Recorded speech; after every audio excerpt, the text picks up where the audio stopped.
Jansangram news, बातमीची सत्यता हीच आमची ओळख. नगराध्यक्ष पद सुद्धा भूषवलेलं आहे. काय वाटतं, आपण पुन्हा जर आपल्याला संधी मिळत आहे आणि नगरसेवक म्हणून निवडून यायची, तर नगरसेवक म्हणून निवडून आल्यानंतर आपण सर्वप्रथम काय विकास करणार आणि प्रभाग क्रमांक 2 मध्ये काय समस्या आहे असं तुम्हाला वाटतं? सर्वात महत्त्वाचा विकास म्हणजे आमच्या अर्ध्या भागात नजूलचा पट्टा आवश्यक आहे. नजूलचा पट्टा नसल्यामुळे त्या ठिकाणी घरकुल मिळत नाही, शासकीय योजना राबवत नाही. आम्ही सर्वात पहिले आल्याबरोबर घरकुलचा पट्टा कसा मिळवून द्यायचा यासाठी पूर्णपणे प्रयत्न करू.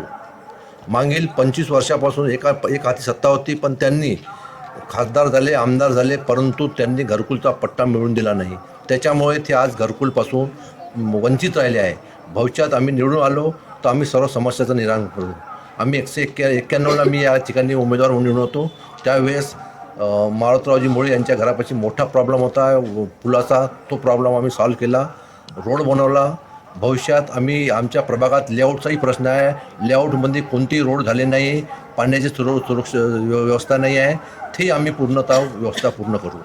भविष्यात नगरसेवक फक्त नाली रोड यासाठी तर राहतात, परंतु त्यांची तहसीलची समस्या असली, घरकुलची समस्या असली, त्यांची श्रावण बाळाची योजना असली, संजय निराधारची योजना असली, दवाखान्याचा पेशंट असला त्याची समस्या असली, तर त्यासाठी आम्ही त्यांना रुग्णांना न्याय मिळवून देण्यासाठी आम्ही भविष्यात काम करत आलो आहे. भविष्यात आम्ही काम करू. तसेच गावातील देवळी आपले फक्त नगर परिषद वार्ड नंबर 2 पुरता मर्यादित न राहता पूर्ण नगराचा विकास कसा होईल यासाठी मी पूर्णपणे प्रयत्न करीन. प्रभाग क्रमांक 2 पर्यंत मर्यादित न राहता संपूर्ण शहराचा विकास करण्याचा निर्धार जो आहे, म्हणजे नगराध्यक्ष म्हणून ज्यांनी पद भूषवलं त्यांचं मत आहे. काय वाटतं, नव्याने उभारलेला पक्ष आणि नव्याने उभारलेला जो जोश आहे हा बलाढ्य भाजपसमोर आणि मोठ्या पक्षासमोर टिकणार का? काय वाटतं, आपण कसं याला जाय तोंड देणार? कसं आहे, आम्ही सगळे नवीन आहेत. नवीन असल्यामुळे आम्हाला किरण भाऊ जे काम करताय हे या देवळीच्या जनतेला काय वर्धा जिल्ह्यातल्या सगळ्या लोकांनाच माहीत आहे.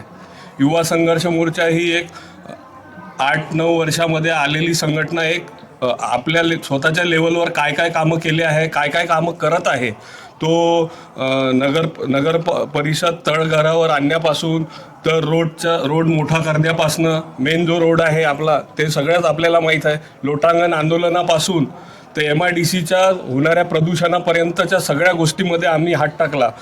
कोणत्याही पदावर नसताना एवढ्या प्रमाणात आम्ही सर्व आपले कामं करून घेतले, जनतेसाठी केले निस्वार्थपणे.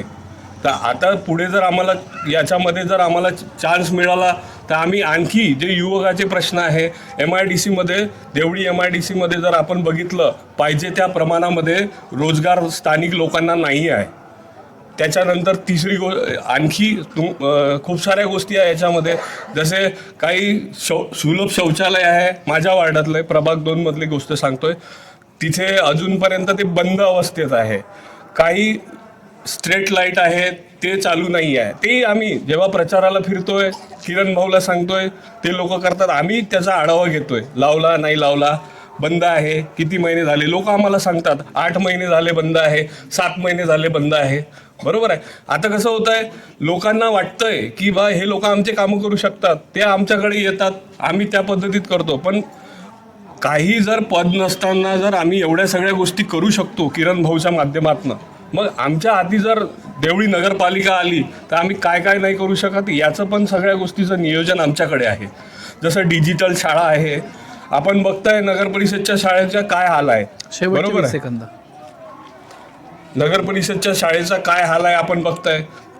आमची संकल्पना आहे, ती शाळा का बरं डिजिटल होऊ शकत नाही. बरोबर आहे. मोठा प्रश्न यांनी मांडलेला आहे. तुमचा पक्षाचे जे आहे नगराध्यक्ष सुद्धा राहून चुकलेले आहेत, त्यांनी आता मान्य केलं शाळा ही डिजिटल झालेली नाही आहे, किंवा इथे जे आहे गेल्या 10 वर्षांपासून खासदार सुद्धा इथे राहून चुकला आहे. काय वाटतं, एवढे दिवस आपण हा विकास का थांबवून ठेवला किंवा हा का होऊ शकला नाही? परत जर संधी तुम्हाला मिळते, तुम्ही हा विकास कसा करणार? सर्वप्रथम मी तुमच्या जनसंग्राम न्यूजचे आभार मानते की तुम्ही जनसामान्याचे प्रश्न घेऊन उमेदवाराला इथं उभे करून त्यांच्यासाठी काय करणार यासाठी तुम्ही एक वाचा फोडण्याचं काम केलं. सांगायचं महत्त्वाचं म्हणजे आता प्रशासकीय राज 4 वर्षापासून आहे, निवडणुका लांबलेल्या आहेत. त्यातच भाजपनं जो आता तुम्हाला माहिती आहे की 2 डिसेंबरची निवडणूक पुन्हा लांबवली आणि 20 डिसेंबर यामध्ये जो उमेदवाराचा अपक्ष असो पक्षाचे असो सामान्य घरचे उमेदवार आहे त्यांचा जे काही म्हणजे आर्थिक शारीरिक जे काही म्हणजे कसं एक मानसिक त्रास झाला कर्मचाऱ्यावर आला, ह्या सगळ्या याच्यातून जो उमेदवार आता हे निघालेला आहे तरी पण तो नव्यानं उभा राहून जनतेचे प्रश्न सोडवण्यासाठी तो पुन्हा एका नव्या जोमानं तयार आहे.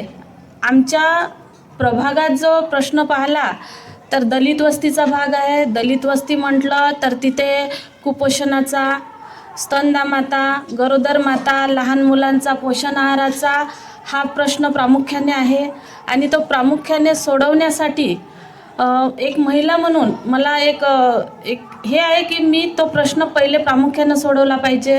राहिला बाकीचा प्रश्न नाल्या रोड हे तर त्याचा डोंगर तर उभा राहिलेलाच आहे. भरपूर अशा समस्या आहे.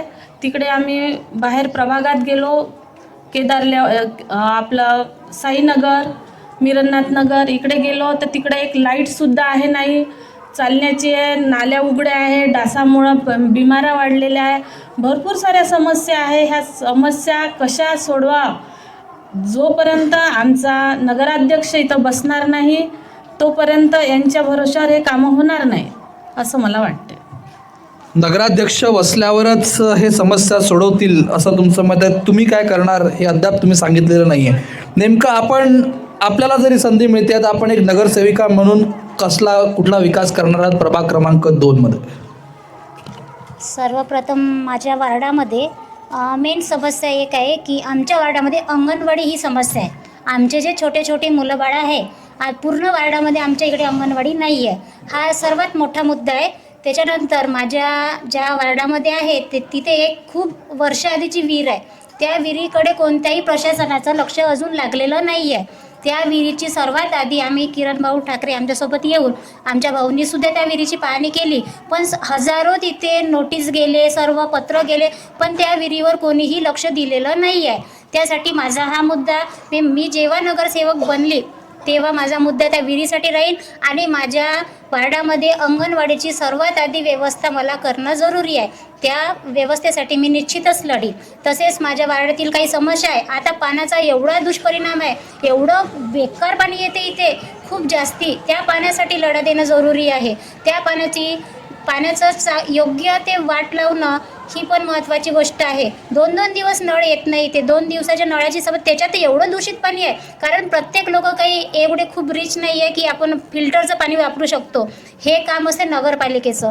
अजूनसुद्धा पाण्याची व्यवस्था योग्य त्या प्रमाणात झालेली नाही आहे. म्हणून हा एक मुद्दा आहे मेन. गेल्या असं म्हणणं आहे की एवढ्या वर्षांपासून इथे सत्ता आहे, सत्ता बऱ्याच जणांच्या आल्या गेल्या, आपण नगराध्यक्ष होते, त्यांनी म्हटलं आहे गंभीर प्रश्न जो मांडलेला आहे, चला अंगणवाडी नवीन आहे, पण जो माता भगिनींचा आणि विहिरीचा प्रश्न त्यांनी मांडला आहे, पाण्याचा प्रश्न मांडला आहे. काय वाटतं आपल्या शहरामध्ये हा पाण्याचा प्रश्न आहे का? हा सुटला पाहिजे का? 35 कोटीची योजना रणजित कांबळेच्या माध्यमातून या नगर परिषदेला दिली होती, पण ते 20 वर्ष झाले त्यांची नगर परिषदेची सत्ता होती, पण त्यांनी ते हाताळली नाही बरोबर. 35 कोटी रुपयाची रणजित कांबळे योजना आणल्यानंतर बी ते हाताळले पाहिजे होते. त्या पद्धतीने सत्तारूढ गटाने हाताळली नाही, त्यामुळे या लोकांना त्रास होतात.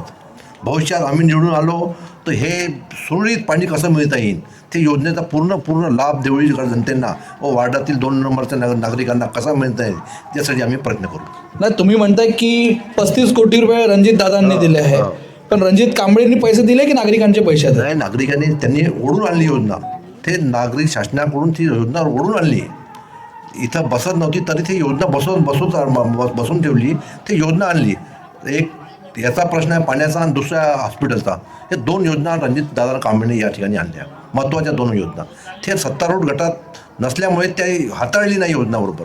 सुरळीत योजना नाही. आम्ही आल्यावर ती योजना कशी सुरळीत राबवायची, पाणी पुरवठा कसा होईल, कारण का यावर्षी मी ते 91ला पाणी पुरवठा सभापती होतो, मला ती योजनेचा पूर्णपणे माहिती आहे. भविष्यात आम्ही निवडून आलो पाणी कसं देता येईल यासाठी आम्ही प्रयत्न करू. म्हणजे तुमचं थेट म्हणणं आहे का की भाजपनी गेल्या 10 वर्षांमध्ये जो काही केलेला आहे पूर्ण विकासाचा बट्ट्याबोळ केला म्हणून? बट्ट्याबोळ ते सत्तारूढ होती, त्यांच्यावेळी खासदार होते, सर्व होती, दिल्लीपासून देवळी सत्ता त्यांची होती, त्यांनी ते हाताळायला पाहिजे होती. जे मूलभूत गरजा होत्या त्यांनी हात नाही लावला. महत्त्वाची एक मूलभूत गरजा आहे, रोड, पाणी, रस्ते, हे मूलभूत गरजा आहे, ते त्यांनी हाताळले नाही. घरपट्ट्यांचा प्रश्न मांडला जो आहे, पुणे तुम्ही दलित वस्तीचा प्रश्न मांडला. काय वाटतं, या व्यतिरिक्त आणखी काही विकास व्हायला पाहिजे का, की केवळ अंगणवाडी पुरताच विकास मर्यादित आहे आणि पाणी पुरवठ्याचा विषय मांडला, एवढाच विकास आहे का, की या व्यतिरिक्त पण आणखी काही विकास व्हायला पाहिजे?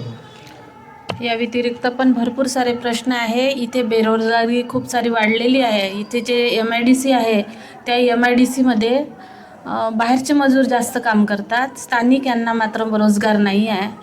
जसं शासनानं लाडकी बहीण योजना दिली, पण ते योजना कोणी मागितली नव्हती किंवा त्याच्यासाठी कोणी आंदोलन केलं नव्हतं. ती योजना यांनी विधानसभेच्या निवडणुकीत समोर आणली आणि मतं मागण्यासाठी त्यांनी ते योजना राबवून त्याच्या आडमध्ये EVM घोटाळा झाला. तेच जर योजना न राबवता त्यांच्या मुलांना रोजगार दिला असता तर ते अधिक चांगलं झालं असतं, कारण की ते सन्मानानं त्यांची रोजीरोटी झाली असते आणि सन्मानानं जगले असते. म्हणजे याचा अर्थ तुम्ही आता म्हणणं आहे की सध्या लोक सन्मानाने जगत नाही आहे? सन्मानानं जगत नाही असं नाही म्हणतो. त्यांना सन्मानानं जगण्यासाठी तुम्ही असे 1500 रुपयानं काय होते, त्यांच्या मुलांना माणसांना जर रोजगार मिळाला असता तर हे अधिक चांगलं झालं असतं. म्हणजे रोजगार मिळायला पाहिजे होतं, हे फुकटचं अनुदान नको असं तुमचं म्हणणं आहे का? बरोबर आहे. फुकटचं अनुदान नको, कारण शेवटी तो पैसा नागरिकांच्याच खिशात. पैसा तर तसा नकोच, कारण याने लोक आळशी होतात आणि जे गव्हर्नमेंट किंवा हे लोक जे पैसे देतात लाडकी बहिणीच्या नावाने, पण ते काय नागरिकांचेच पैसे, कुठं ना कुठं कास्तकारावर याचा बोजा चढतो. आपण बघतो खताचे रेट किती वाढवले यांनी, बरोबर आहे. आता इलेक्शन आहे म्हणून GST कमी करून टाकलेला. शेवटी कसं आहे, पिळवणूक ही सामान्य माणसाचीच केली जाते. यांना काही फरक नाही पडत, हे आपल्या मस्त चकाचक गाड्यांनी फिरतात, यांना काही घेणं देणं नाही. 5 वर्षापर्यंत यांचे तोंड पण दिसलेले नाही वार्डामध्ये कधी. आता कसं असते, एखादी माणूस करायला निघाला की सगळे जणांना असं वाटते की आम्ही आता बरोबर कसे घरं सुचत आहे त्यांना. आता घरोघरी जात आहे, बैठका घेत आहे, सगळ्या गोष्टी करत आहे. एक टाईम तर असा होता की त्यांचं तोंडही नाही दिसायचं, पण तेही निवडून यायचे. तर माझं एक असं मत आहे की देवळीकर जनता जागरूक आहे, त्यांनी जागरूक व्हायला पाहिजे आणि योग्य त्या उमेदवाराला निवडून द्यायला पाहिजे.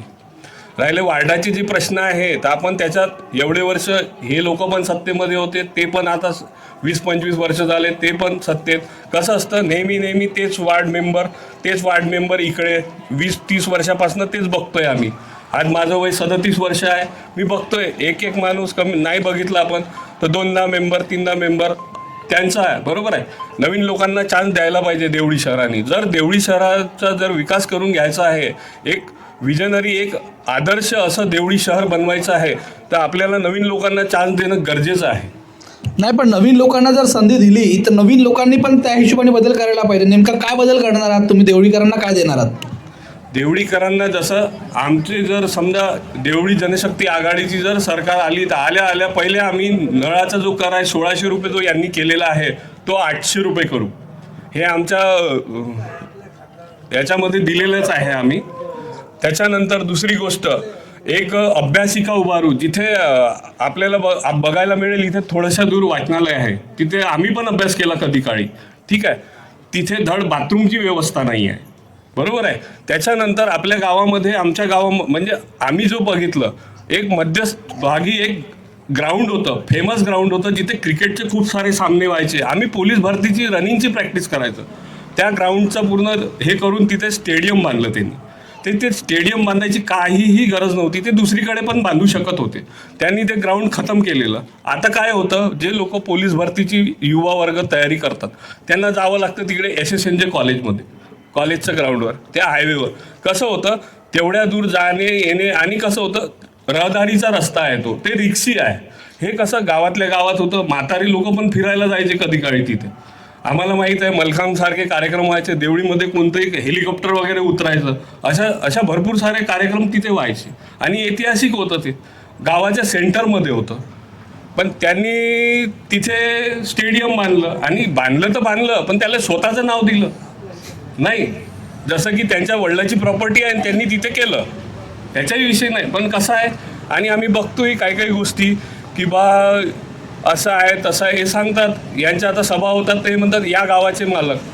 ही म्हणजे असं एवढं एकदम यांनी काय बापाची जागीर समजू नये माझं म्हणणं आहे. बरोबर आहे.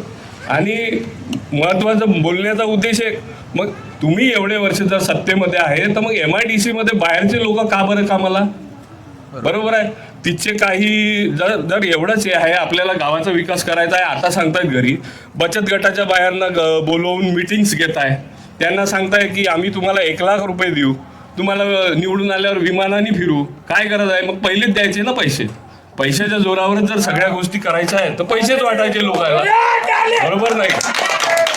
आणि कसं आहे कुठेतरी हे लोक कसं आहे युवा पिढी आणि सगळ्या लोकांच्या देवळीकरांच्या युवा लोकांच्या मनात आहे की ट्रॅक्टर आमचं भलं करणार आहे, किरण ठाकरे आमचं भलं करणार आहे. खरंच भलं झालं पाहिजे अपेक्षा करतो. काय वाटतं खरंच हे भलं करणार का?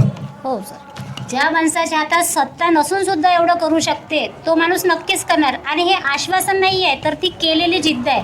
आधी सुद्धा त्यांच्या हाती कोणतीही सत्ता नव्हती, कोणतंही पद नसताना तरी ज्या रस्त्यात तो एकटा माणूस नाही जाऊ शकत ना, हजारो लोक त्या रस्त्याने जातात, पण तरी सुद्धा त्या रस्त्याचा अजून सुद्धा रुंदीकरण झालेलं नव्हतं. पण एवढं त्यांनी उपोषण केलं तिथे त्या रस्त्यासाठी. शेवट त्यांच्यासाठी एक अर्ज काढून त्या रस्ता मोठा करण्यातच आला त्यांच्या अशा त्या उपोषणामुळे. आता ते एकट्याचा नाही ना तो रस्ता, सर्वच लोक त्याच्यामध्ये जाणे येणं करतात, सर्वच जातात त्याच्यामध्ये, पण कोणीही त्या रस्त्याकडे लक्ष दिलं नव्हतं. आज आपल्या देवळी मार्गात एक सुद्धा बस थांबायची नाही. या पोरांना, शाळेच्या कॉलेजच्या पोरांना खूप हा त्रास होता. कारण कसं आहे पोरं सकाळी जातात, सायंकाळी त्यांना घरी यायचं असते परत. पण कसं आहे त्यांना बस देवळीचं स्टॉप घेतच नव्हती. आज पोरींना खूप त्रास झाला बससाठी, पण किरण भाऊनं त्या बसचा योग्य ती वाट लावून आपल्या देवळीमध्ये स्टॉप दिला बसला. आज बस देवळीतूनच जाते आणि देवळीला स्टॉप घेते. म्हणजे ही एक पद नसून सुद्धा एवढं केलेलं आहे. ज्या माणसाच्या हाती पद येऊ शकते ते का नाही करू शकत? आज प्रत्येक घरोघरामध्ये आता किरण भाऊ ठाकरे आहेच नक्की. किरण भाऊ ठाकरे घरोघरी असं तुमचं मत आहे, पण गेल्या 10 वर्षात मग काहीच विकास झाला नाही का? हे बघा, आज आम्ही प्रत्येक इथे वार्डमध्ये फेरफटका आमचा चालू आहे, पण तिथे प्रत्येकाचे प्रश्न आहे, नाही आम्हाला आलंच नाही, आम्हाला केलंच नाही, आम्हाला सांगितलं गेलं. हे बस एवढंच चालू आहे. सांगलं गेलं आहे पण तिथे आजपर्यंत अजून सुद्धा त्यांना जे सोय होती, सुविधा होती ती मिळालेली नाही आहे.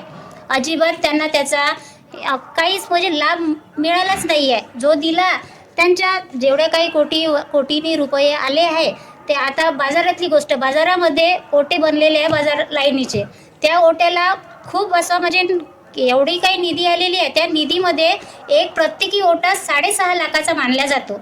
6.5 लाख प्रत्येकी ओट्याला मानले आहे, पण तो 6.5 लाखाचा ओटाच नाही आहे. 6.5 लाख लागले बोलतात त्या ओट्याला, पण ओट्याचं त्या म्हणजे काही गरजच नाही हो त्याला ओट्याला. तुमचं म्हणणं आहे भ्रष्टाचार झाला त्याच्यात? भ्रष्टाचारच आहे हा, नक्की भ्रष्टाचार झालेला आहे. भ्रष्टाचार झाला असं यांचं म्हणणं आहे. कुणाचा भ्रष्टाचार होता साहेबा? मोठा भ्रष्टाचार देवळी नगर परिषदमध्ये झाला आहे. त्यांनी 25 वर्षापासून एकच काम करायचं आहे, जे महत्त्वाचे विषय सोडून नाट्यगृह बनवायचा, तिकडं स्टेडियम बनवायचा, जे मूलभूत गरजा होत्या लोकांच्या समस्या होत्या ते सोडून त्यांचे जास्त मलिदा कायच्याच भेटन त्यासाठी त्यांनी प्रयत्न केला.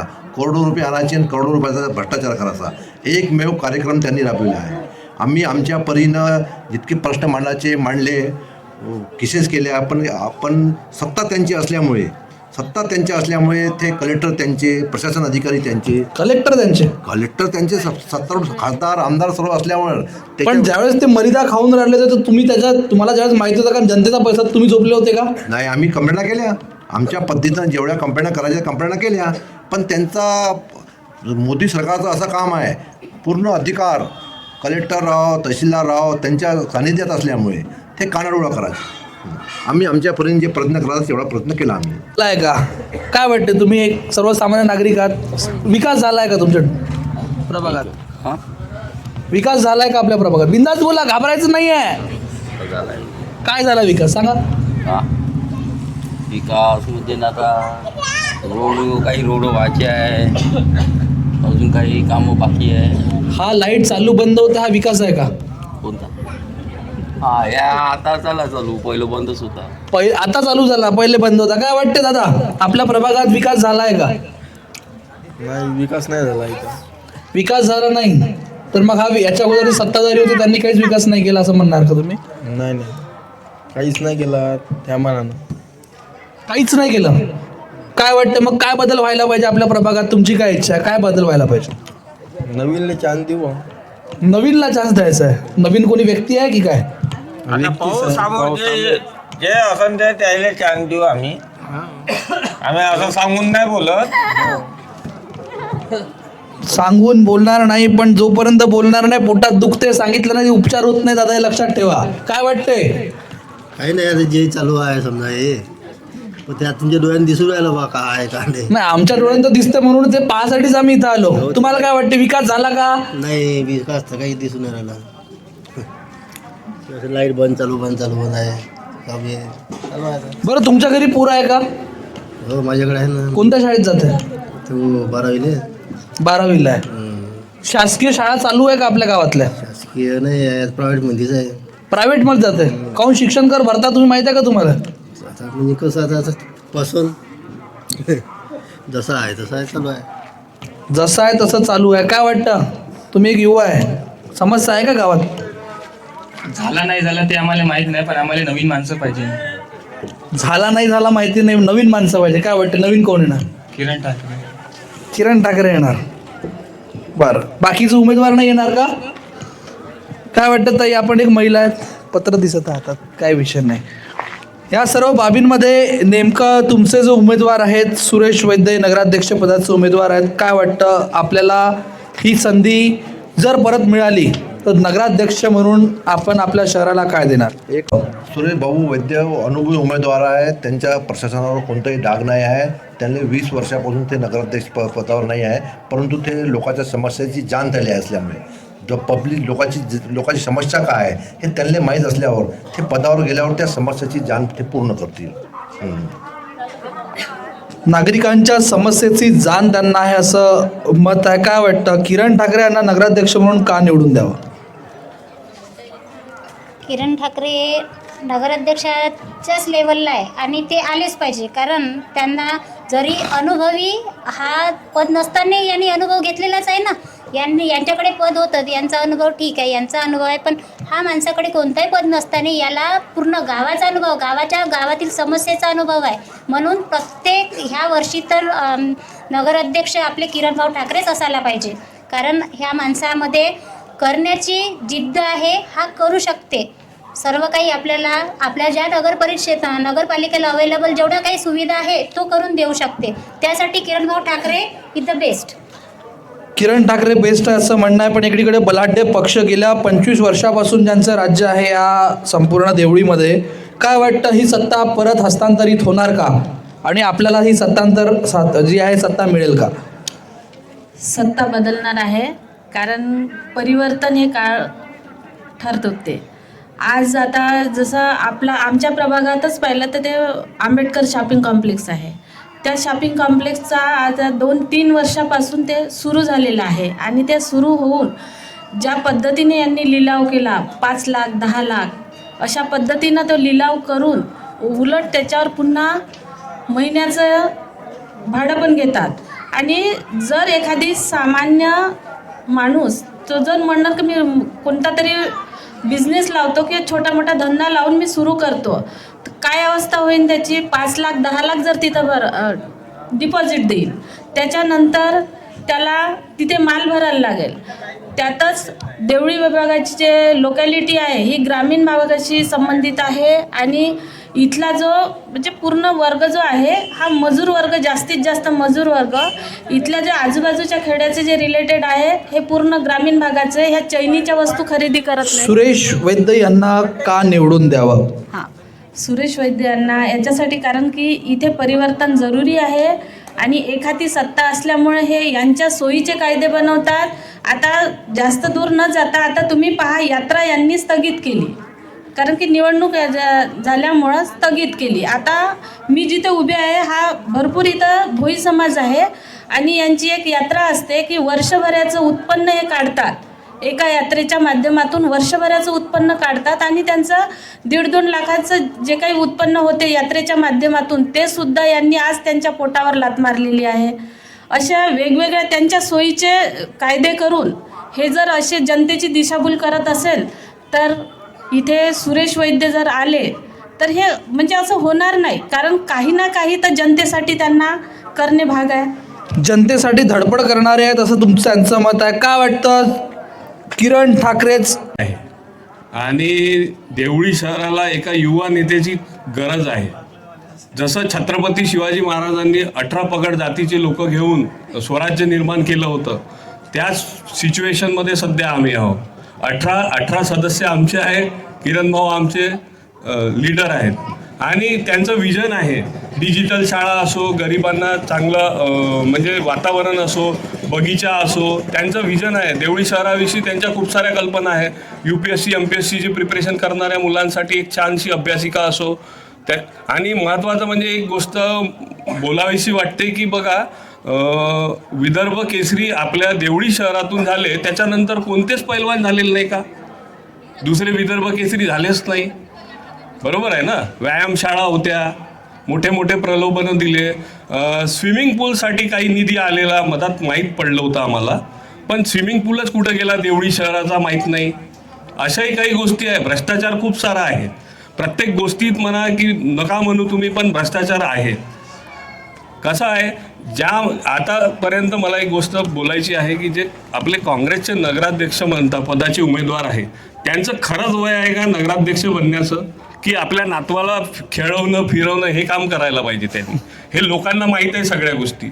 जे जो व्यक्ती लोकांसाठी जाऊ शकते, सत्ता नसताना, काहीही हातात कोणत्या पदावर हे नसताना, जर जो व्यक्ती रोडचं काम करू शकते, तहसीलदाराला मजबूर करू शकते इन्शुरन्सच्या ऑफिसमध्ये यायसाठी, शेतकऱ्यांना इन्शुरन्सचे पैसे मिळवून देऊ शकते कोणत्याही पदावर नसताना, तो काय नाही करू शकत? बरोबर आहे. नक्कीच यामध्ये बदल घडेल अशी अपेक्षा, कारण इथे भाजपचे तर उमेदवार बदल घडवण्यासाठी दिसून राहिलेलेच नाही. तर होऊ शकतं यांच्यात ती क्षमता आहे नाही आहे माहीत नाही. या प्रभागासाठी आहे का समस्या आहे की नाही आहे? समस्या हेच आहे की म्हणजे आमचं सरकारी हॉस्पिटल जे आहे तिथं आमचे रात्री बेरात्री काही झालं कोणाला तर तिथं काहीच उपचार होत नाही. आम्हाला सेवाग्राम सांगलीशिवाय काही पर्याय नाही. तर सरकारने इथं काही असं ठेवायला पाहिजे जे गोरगरीब आहे बा, त्यांना रात्रीची समस्या जे त्यांची होत आहे त्याचं निवारण झालं पाहिजे. आरोग्याची समस्या मोठ्या प्रमाणात. तुम्हाला माहिती आहे का आरोग्य कर भरता तुम्ही म्हणून? हो भरते ना. मग ही सुविधा का नाही? आजपर्यंत प्रश्न का नाही विचारला? तर आम्हाला कोणी विचारलंच नाही ना. अच्छा, हाच प्रश्न आहे. म्हणजे माझ्या पोटात ज्यावेळेस दुखेल तोपर्यंत दुखतं का पोटात तेव्हा सांगायचं. बढिया. काय वाटतं तुम्हाला, समस्या आहे का? समस्या म्हणजे हेच आहे, भाजपवाले म्हणते की आम्ही एवढं केलं तेवढं केलं, एवढी निधी आणली तेवढी निधी आणली. काय निधी आणली? लेडीजसाठी एक बाथरूम नाही आहे, तर हे मोठा प्रश्न आहे ना. आम्ही हे बनवलं, सभागृह बनवते तर स्वतःचं नाव देते. गोरगरिबांना 5,000मध्ये कुठे लग्न होतात काय, तिथं 50,000 रुपये देणार का गोरगरीब? नागरिकांचा प्रश्न सुटणारा जो होता तो आता प्रश्न सुटणार नाही. काय वाटतं ताई तुम्हाला? बोला, काही आहे का, समस्या आहे का? आहे तुमच्याकडे समस्या नाही आहे? म्हणजे छान आहे सगळं, अगदी व्यवस्थित आहे देवळीत एकदम. काय वाटतं, समस्या आहे का मित्रा? हो आहे ना. मी ॲज अ स्टुडंट मी नीटची प्रिपरेशन करतो, तर घरी मला काही त्रास असल्यामुळे म्हणजे थोडंफार प्रॉब्लेम असते कधी, तर त्याच्यामुळे मी लायब्ररीत जायचो. पण लायब्ररीत गेल्यानंतर मला असा अनुभव झाला की तिथे पण डिस्टर्बन्स आहे. इतक्या वर्षाची ती जुनी लायब्ररी, पण तिथं अजूनपर्यंत विकास झालेला नाही आहे. त्या ताई ज्यांच्यासोबत मी अभ्यास करायचो त्या मुली घरी जात होत्या त्यांच्या वॉशरूमसाठी, तिथे वॉशरूम नाही आहे. तर कशा प्रवृत्तीचे लोक येतात तिथे. मला हे सांगा दादा, लायब्ररीमध्ये कधी तुम्ही पाहिलं आहे की पिलेला माणूस येऊन झगडा करेल काही? तसं तर जिल्ह्यातच नाही आलं, दारूबंद जिल्ह्यातच आहे. हां, तर ते तसं झालं होतं आमच्या ह्याच्यात. एक लग्न होतं तिथे, मी अभ्यास करत होतो. एक माणूस आला आणि जोऱ्याने तिथे इतकी घाणेरडी शिवी दिली त्यांनी की ते म्हणजे मुली वगैरे काहीच नाही बघितलं त्यांनी. बरं, मग या सगळ्या गोष्टींमध्ये समस्या तुला वाटतं याचं परिवर्तन घडायला पाहिजे का? हो, घडायला. तू काय करणार आहेस याच्यासाठी? याच्यासाठी म्हणजे चांगला उत्तम प्रवृत्तीचा जे उमेदवार आहे त्याला जर निवडून आणलं आपण तर मे बी हा क्वेश्चन सॉल्व्ह होऊ शकतो. कारण माहिती आहे का, आता ते नवीन नळ आलेले आहे, तर माझ्या घरापुरती म्हणजे तिथे गड्डा काढून ठेवलेला आहे त्यांनी. तर तो गड्डा 1.5 वर्ष झाले अजूनपर्यंत कोणी बुजवलेला नाही. मी बुजवला त्या दिवशी. कारण का तिथे म्हणजे मी पडता पडता वाचलो 2-3दा. माझे वडील येतात गाडी घेऊन, त्यांची गाडी फसली होती तिथे. याच्यावर कोणाचंच लक्ष नाही. हे झालेली आहे, काय म्हणते, डेव्हलपमेंट झालंय, पण त्यांनी स्वतःचे खिसे आधी भरलेले आहे. स्वतःचे किस्से भरले असं मत आहे. मला एकच म्हणायचं आहे की तू जे परिवर्तन आणण्याचा प्रयत्न करतोय, येणाऱ्या दिवसांमध्ये 20 तारखेला जास्तीत जास्त संख्येने लोकांचं मतदान करून घे. काय वाटतं, आहे का समस्या आहे का? आता तरी बोलाल का? काय बोलत आहे? काही बोलत नाही. या गावात कोणीच असा व्यक्ती नाही आहे जे सगळे या गोष्टी करणार म्हणून. बरं, तर मग निवडणूक व्हायलाच नाही पाहिजे असं म्हणणार का? निवडणूक तर व्हायला पाहिजे, पण त्याच्यातला माणूस आपण शोधू ना. आता एवढ्या 10-20 वर्षापासून हे राजकारण चालू आहे देवळीमध्ये, आणि ऐन इलेक्शनच्या वेळेस सांगतात का बा आम्ही असं करू, आम्ही तसं करू, आम्ही हे आणू, आम्ही ते करू. का करून राहिले? इतक्या वर्षापासून काहीच नाही करत. हे भाजप सरकारच मूर्ख सरकार आहे. याच्याशिवाय काही पर्याय नाही. आता नवीन शिवाय पर्याय नाही.